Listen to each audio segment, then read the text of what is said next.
তো এটা হচ্ছে আমি করছি, আমি জানি অত আমি ভালো আঁকতে পারি না, তো ছোট্ট একটা প্রচেষ্টা। তো আমি পুরো এঁকে তারপরে দেখাচ্ছি।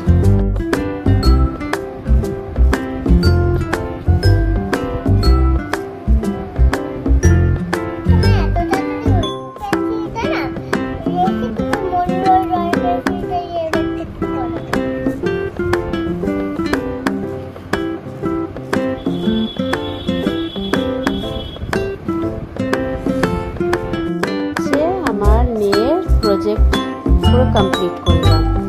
তো তোমাদের কেমন লাগলো সবাই কমেন্টে জানাবে। ভালো লাগলে অবশ্যই লাইক আর কমেন্ট করতে ভুলবেন না, আর সাবস্ক্রাইব করতেও ভুলবেন না। Thank you, bye by.